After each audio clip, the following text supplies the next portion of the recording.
So প্রিয় viewers, দারুণ একটি ইন্টারেস্টিং ভিডিও নিয়ে তোমাদের মাঝে হাজির হয়েছি। আজকে মূলত আমরা আলোচনা করব বিমান বাহিনীতে যোগদান, পরীক্ষা, ফ্লাইং, টেক, নন টেক যোগ্যতা সহ এ টু জেড বিস্তারিত তথ্য, কিন্তু পরীক্ষার সমস্ত তথ্য কিন্তু আজকে এই ভিডিওর মাধ্যমে আলোচনা করব। তাই ভিডিওটি স্কিপ না করে সম্পূর্ণটি দেখার জন্য অনুরোধ রইল। তার আগে বলবো, যে সকল ভিউয়ার্স এখনও পর্যন্ত আমার এই চ্যানেলটি সাবস্ক্রাইব করেনি তাদেরকে বলবো প্লিজ অতি দ্রুত সাবস্ক্রাইব করে দিয়ে আমাদের পাশে থাকুন এবং বন্ধুদের মাঝে শেয়ার করে দিন। উচ্চ মাধ্যমিক উত্তীর্ণ হওয়ার পর অনেক ছাত্রছাত্রী এয়ারফোর্স বা বিমান বাহিনীতে যুক্ত হয়ে দেশের সেবা করার জন্য আগ্রহ দেখান। ইন্ডিয়ান এয়ারফোর্সে যোগদান করতে চান তাদের অবশ্যই প্রথমেই air course common admission test বসতে হবে। এই পরীক্ষার বিস্তারিত তথ্য, অর্থাৎ পরীক্ষার পদ্ধতি, কীভাবে প্রস্তুতি নেবেন এবং পরীক্ষার যোগ্যতার বিষয়ে বিস্তারিত বিবরণ কিন্তু আজকে এই ভিডিওর মাধ্যমে আলোচনা করব। চলুন এক নজরে বিস্তারিত তথ্যগুলো জেনে নেওয়া যাক। সো প্রিয় ভিউয়ার্স, তোমরা এখানে দেখতে পাচ্ছ AFCAT পরীক্ষার তথ্য, অর্থাৎ air course common admission test. তার পরপরই কিন্তু আমরা আলোচনা করব এয়ারফোর্স বা বায়ুসেনাতে বিভিন্ন ব্রাঞ্চ জয়েন্ট। তার পরবর্তীতে আমরা আলোচনা করব এলিজিবিলিটি ক্রাইটেরিয়া ফর AFCAT, অর্থাৎ এয়ারফোর্সে আবেদনের যোগ্যতা। তার পরবর্তীতে আমরা আলোচনা করব এডুকেশনাল কোয়ালিফিকেশান ফর AFCAT, অর্থাৎ শিক্ষাগত যোগ্যতা। তার পরবর্তীতে আমরা আলোচনা করব selection process for AFCAT and AFCAT, পরীক্ষার নির্বাচনের ধাপ। চলুন আজকে আমরা শুরুতেই AFCAT পরীক্ষার তথ্য, অর্থাৎ air course common admission test শুরুতেই জেনে নেওয়া যাক। তো তোমরা এখানে দেখতেই পাচ্ছ উল্লেখ করা আছে, ভারতীয় বায়ুসেনায় অর্থাৎ ইন্ডিয়ান এয়ারফোর্স যোগ দিতে চান তাহলে AFCAT অর্থাৎ এয়ারফোর্স কমন অ্যাডমিশন টেস্ট আপনার জন্য অন্যতম প্রধান দরজা। যদিও NDA এবং CDS এর মাধ্যমে অফিসার লেভেলে যোগদান করা যায়, এটি একটি জাতীয় স্তরের পরীক্ষার মাধ্যমে নির্বাচিত প্রার্থীদের ফ্লাইং ব্রাঞ্চ এবং গ্রাউন্ড ডিউটি, অর্থাৎ টেকনিক্যাল এবং নন টেকনিক্যাল পদে নিয়োগ করা হয়ে থাকে। ক্লিয়ার? তো বিষয় এবং বিবরণটা কিন্তু আমরা এখানে সুন্দর করে একটি ছকের মাধ্যমে উল্লেখ করেছি তোমাদের বোঝানোর সুবিধার্থে। এখানে তোমরা দেখতে পাচ্ছ বিষয় উল্লেখ করা আছে, এখানে বিবরণ উল্লেখ করা আছে। পরীক্ষার নাম AFCAT অর্থাৎ এয়ারফোর্স কমন অ্যাডমিশন টেস্ট এবং পরিচালনাকারী সংস্থা হচ্ছে ইন্ডিয়ান এয়ারফোর্স। ক্লিয়ার? তোমাদের নিয়োগ পদ, অর্থাৎ নিয়োগ পদ, যে পদে তোমাদেরকে নিয়োগ করা হবে সেটি হচ্ছে flying branch and ground duty, অর্থাৎ টেকনিক্যাল নন টেকনিক্যাল। ক্লিয়ার? এবার আমরা সরাসরি দেখে নেব এয়ারফোর্স বা বায়ুসেনাতে বিভিন্ন ব্রাঞ্চ জয়েন। তো এখানে বলা হয়েছে ফ্লাইং ব্রাঞ্চ সাধারণত ব্রাঞ্চ ফাইটার এবং পাইলট, ট্রান্সপোর্টেশন এবং হেলিকপ্টার নিয়ে গঠিত। ক্লিয়ার? এটা কিন্তু ফ্লাইং ব্রাঞ্চ। এবার আমরা সরাসরি দেখে নেব মেকানিক্যাল ব্রাঞ্চ। তো মেকানিক্যাল ব্রাঞ্চে কি বলা হয়েছে? তো মেকানিক্যাল ব্রাঞ্চে বলা হয়েছে এই ব্রাঞ্চটি মূলত মেকানিক্যাল বা ইলেকট্রনিক বিভাগ নিয়ে গঠিত। তারপরে কিন্তু বলা হচ্ছে গ্রাউন্ড ডিউটি ব্রাঞ্চ। তো বলা হচ্ছে এই ব্রাঞ্চটি মূলত অ্যাকাউন্ট, অ্যাডমিনিস্ট্রেশন, লজিস্টিক, এডুকেশন ও আবহাওয়াবিদ্যা নিয়ে গঠিত। তো বলে রাখি তোমাদেরকে, বিমান বাহিনীতে দুই ধরনের কমিশন রয়েছে, অর্থাৎ স্থায়ী কমিশন এবং শর্ট সার্ভিস কমিশন। যে সকল প্রার্থীরা স্থায়ী কমিশনের অধীনে চাকরি পাবেন তারা অবসর পাওয়া অবধি চাকরি করতে পারবেন। অন্যদিকে যারা শর্ট সার্ভিস কমিশন আন্ডারে চাকরি পাবেন তাদের চাকরির মেয়াদ 14 বছর। ক্লিয়ার? এবার আমরা সরাসরি দেখে নেব এলিজিবিলিটি, অর্থাৎ এয়ারফোর্সের আবেদনের যোগ্যতা। তো এখানে বলা হয়েছে পুরুষ এবং মহিলা উভয় উল্লেখিত পদগুলোর জন্য আবেদন করতে পারবেন। তবে উল্লেখিত পদগুলোর জন্য আবেদন করতে হলে নিম্নলিখিত কিছু যোগ্যতার মানদণ্ড অবশ্যই পূরণ করতে হবে। তো আমরা এবার সরাসরি দেখে নেব ফ্লাইং ব্রাঞ্চ। তো ফ্লাইং ব্রাঞ্চের ক্ষেত্রে বলা হয়েছে প্রার্থীদের বয়স অবশ্যই 20 থেকে 24 বছরের মধ্যে হতে হবে। তবে প্রার্থীদের যদি director general of civil aviation বা DGCA কর্তৃক অনুমোদিত বৈধ পাইলট লাইসেন্স থাকতে হবে, তবে সেক্ষেত্রে বয়স সীমা 26 বছর অবধি বাড়ানো যেতে পারে।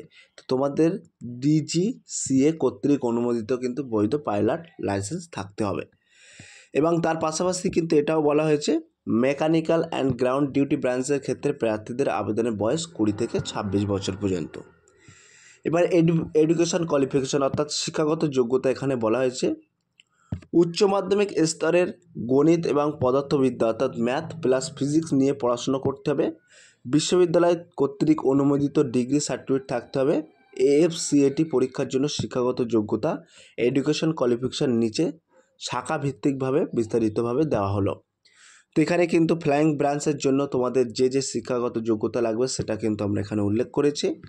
বলা হয়েছে যে কোনো স্বীকৃতি বিশ্ববিদ্যালয় থেকে কমপক্ষে 50% নম্বর সহ গ্র্যাজুয়েশন পাস হতে হবে এবং উচ্চ মাধ্যমিক অর্থাৎ 10+2 গণিত ম্যাথামেটিক্স ও পদার্থবিদ্যা ফিজিক্স বিষয় 50 নম্বর আবশ্যক এবং তার পাশাপাশি বলা হয়েছে অথবা BE বা BTech ডিগ্রি যে কোনো শাখায় সর্বনিম্ন 50% নম্বর থাকলে তবে কিন্তু তোমরা আবেদন করতে পারবে। এবার বলা হয়েছে গ্রাউন্ড ডিউটি টেকনিক্যাল ব্রাঞ্চ এর জন্য। তো বলা হয়েছে AFCAT EKT অর্থাৎ ইঞ্জিনিয়ারিং নলেজ টেস্ট এর মাধ্যমে নিয়োগ হয়। প্রার্থীকে AICT অনুমোদিত যে কোনো ইঞ্জিনিয়ারিং শাখা থেকে 4 বছরের ডিগ্রি থাকতে হবে এবং তার পাশাপাশি বলা হয়েছে উচ্চ মাধ্যমিক গণিত ও পদার্থ বিষয়ে 50% নম্বর বাধ্যতামূলক। উদাহরণস্বরূপ কিন্তু এখানে উল্লেখ করা হয়েছে অ্যারোনটিক্যাল ইঞ্জিনিয়ারিং অর্থাৎ ইলেকট্রনিক্স এবং অ্যারোনটিক্যাল ইঞ্জিনিয়ারিং মেকানিক্যাল।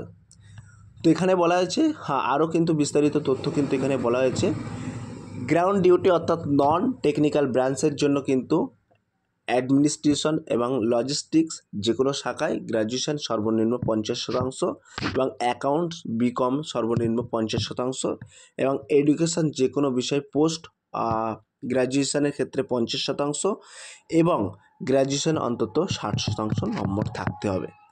এবার আমরা সরাসরি দেখে নেব সিলেকশন প্রসেস ফর AFCAT পরীক্ষার নির্বাচনের ধাপ। তো যে সকল প্রার্থীরা AFCAT পরীক্ষার জন্য প্রস্তুতি নিচ্ছেন বা ইন্ডিয়ান এয়ারফোর্সে যোগদান করার ইচ্ছে রয়েছে তাদের অবশ্যই নির্বাচনের ধাপগুলি জেনে রাখা উচিত। তো এখানে বলা হয়েছে AFCAT এটি একটি আপ টু ডেট পরীক্ষা যা বছরে অন্তত 2 বার অনুষ্ঠিত হয়। নির্ধারিত সময় হলো 2 ঘন্টা। মোট 100টি প্রশ্ন রয়েছে। মোট 300 নম্বরের প্রতিটি সঠিক উত্তরের জন্য প্রার্থীদের 3 নম্বর পাবেন এবং ভুল উত্তরের জন্য 1 নম্বর কাটা যাবে। ক্লিয়ার?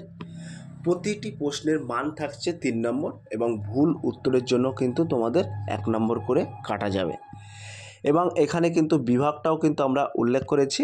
তো বিভাগ প্রশ্নের সংখ্যা মোট নম্বর কিন্তু উল্লেখ করেছি। জেনারেল অ্যাওয়ারনেস থেকে 25টি প্রশ্ন থাকবে মোট 75 নম্বরের এবং ভার্বেল অ্যাবিলিটি ইন ইংলিশ থেকে 25টি প্রশ্ন থাকবে 75 নম্বর এবং নিউমেরিক্যাল অ্যাবিলিটি থেকে কিন্তু তোমাদের 18টি প্রশ্ন থাকবে 54 নম্বরের এবং রিজনিং অ্যান্ড মিলিটারি অ্যাপটিটিউড থেকে 32টি প্রশ্ন থাকবে 96 নম্বরে। ক্লিয়ার?